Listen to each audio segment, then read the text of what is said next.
Goldfinger, I made a delivery. Where is my money? And you owe me $1 million. You can have the million today, or 10 millions tomorrow. The gold depository at Fort Knox, gentlemen. In its vaults are $15 billion, the entire gold supply of the United States.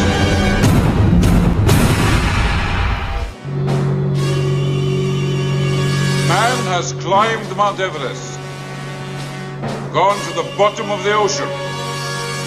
He has fired rockets to the moon, split the atom, achieved miracles in every field of human endeavor, except crime.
Welcome to the 007 experience. I am known as Q, and I will be your virtual assistant throughout your 007 experience.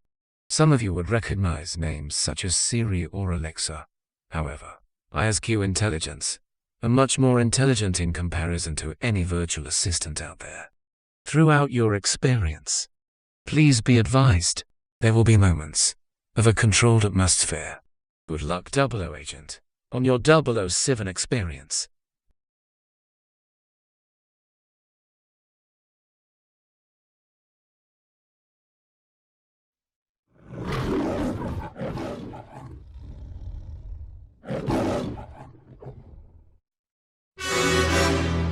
Gold. All over. She died of skin suffocation. And I know who. This isn't a personal vendetta, 007. It's an assignment like any other. Gentlemen, Mr. Goldfinger has gold bullion on deposit in Zurich, Amsterdam, Caracas, and Hong Kong. I think it's time Mr. Goldfinger and I met. Social we've got.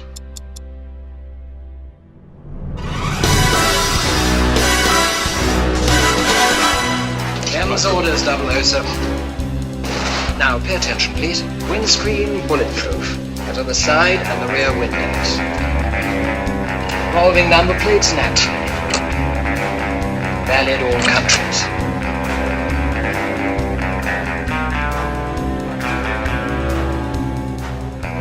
This is my bag.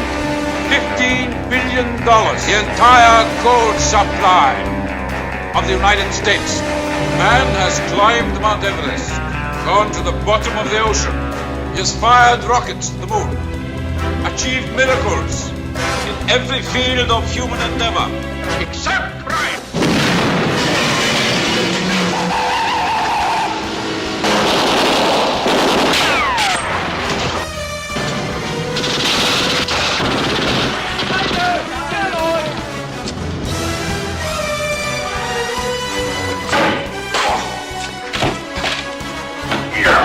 Expect me to talk? No, Mr. Bond, I expect you to die.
Jill?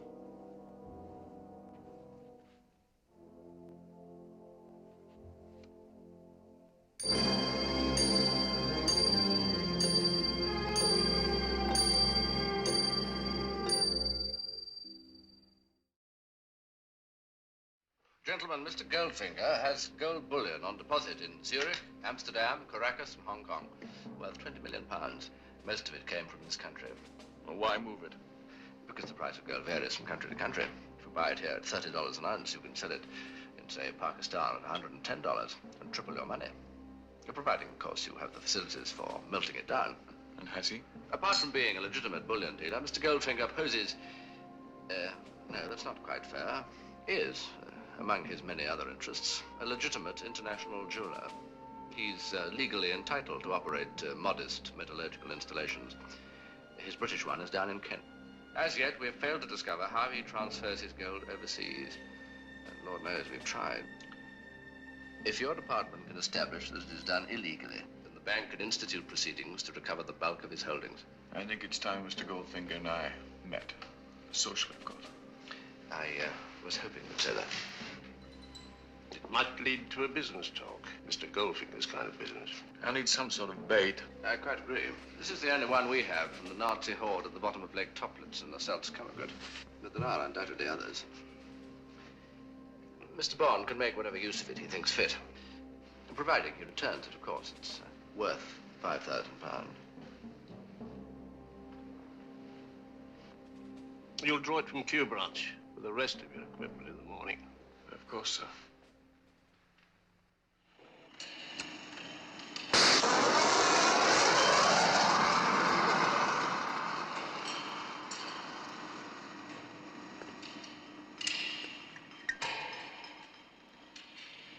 Morning, Q. Morning, 007. This way, please. We are busy this morning.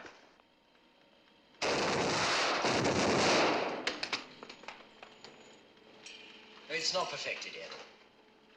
Where's my Bentley? Oh, it's had its day, I'm afraid.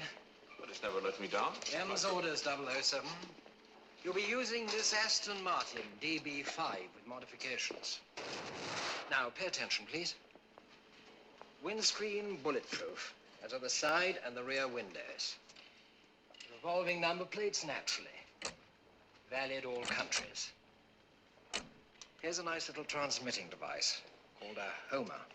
You prime it by pressing that back like this. You see? The smaller model is now standard field issue, to be fitted into the heel of your shoe. Its larger brother is magnetic. Right. To be concealed in the car you're trailing while you keep out of sight. Reception on the dashboard here. Audio visual, range 150 miles. Ingenious and useful, too. Allow a man to stop off for a quick one en route. It has not been perfected out of years of patient research entirely for that purpose, 007. And incidentally, we'd appreciate its return, along with all your other equipment. Intact for once when you return from the field. Oh, you'd be surprised the amount of wear and tear that goes on out there in the field. Anything else? Well, I won't keep you for more than an hour or so if you give me your undivided attention. We've installed some rather interesting modifications. You see this arm here? Now open the top and inside are your defense mechanism controls. Smoke screen, oil slick, rear bulletproof screen, and left and right front wing machine guns. Now this one I'm particularly keen about. You see the gear lever here? Now if you take the top off, you'll find a little red button. Whatever you do, don't touch it. No, why not? Because you'll release this section of the roof and engage and fire the passenger ejector seat. Whoosh. Ejector seat? You're joking. I never joke about my work, 007.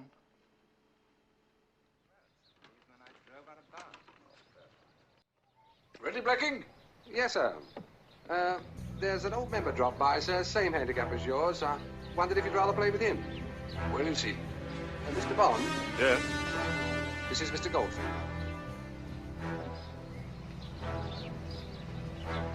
How do you do? How do you do? You can go straight off. The first tee is clear. Fine. I'll get Hawker to caddy for you, Mr. Bond. Well, that'll be splendid. Shall we make it a shilling a hole? Mm-hmm. I'll take some teas. Yes, of course. Oh, you must excuse our job, Mr. Bond. He's an admirable manservant, but mute. He's not a very good caddy. Golf is not yet the national game of Korea, eh?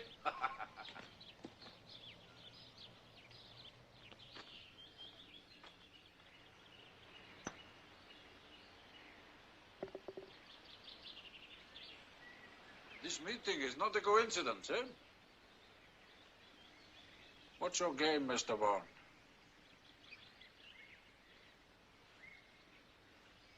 My game? You didn't come here to play golf.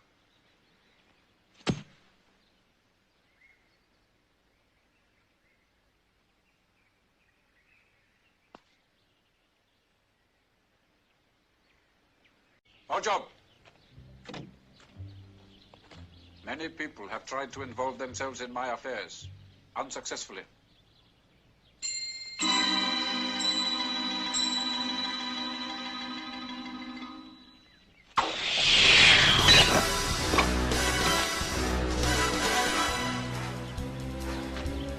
Remarkable. But what does the club secretary have to say?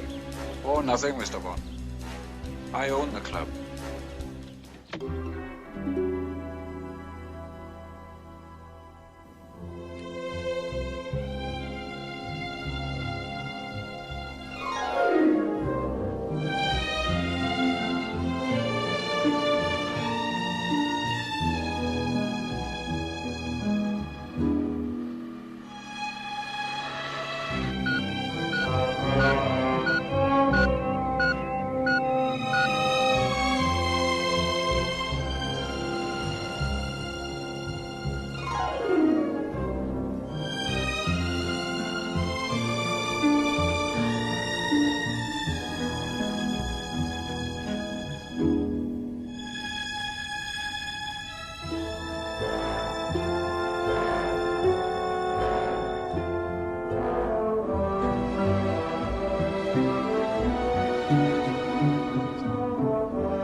Incidentally, that's not Fort Knox. It's a film set here, Goldfinger, in Buckinghamshire, Pinewood. I'm not James Bond. He's a fictitious character, as so many are in Fleming's books. Excepting one, a Geoffrey Boothroyd, a Scotsman who lives in Glasgow, whose hobby is guns. My name's Geoffrey Boothroyd. I'm not Major Boothroyd, but I do share with the Major an interest in firearms. My first contact with Ian Fleming was after reading Casino Royale. I enjoyed this immensely. So much so that certain inaccuracies in the book made me write to Fleming and say that I didn't think Bond was going to last very long if he used a 2.5 Beretta pistol, which is a lady's gun and not a very nice lady at that, and used his chamois leather holster. Now, this is the gun Boothroyd objected to. The real Boothroyd, that is. Bond's favorite Beretta. Bond was using the shoulder holster at the time. But his favorite holster was chamois leather, because, you see, it didn't spoil the line of the jacket. There's all sorts of different kinds of holsters. They're all made of stout leather, and there's nothing soft or flabby about them, as one would have with a chamois leather holster. A soft holster is liable to get caught. People who carry guns will find that most authors prefer the gun to be carried in a shoulder holster. Now, I personally prefer the belt holster. Now, you imagine you're on the receiving end of this, and we're going to do a quick draw on you. Ready? One of the most spectacular weapons that we've probably seen in recent years was the Armalite rifle that Bond used in the film From Russia with Love. This is actually a real-life weapon, and it's used as a survival gun. It's got telescopic sights, and it all dismounts, and you can put it away quite neatly into a small package for you to carry it. The man behind the gun's got to be really with it. He's got to be trained and in practice. Now, we'll go and have a look at this setup I've got over here. This is an old drawer, in the middle of which are two matches. I'm going to try and light these two matches by shooting at them from the other end of the room.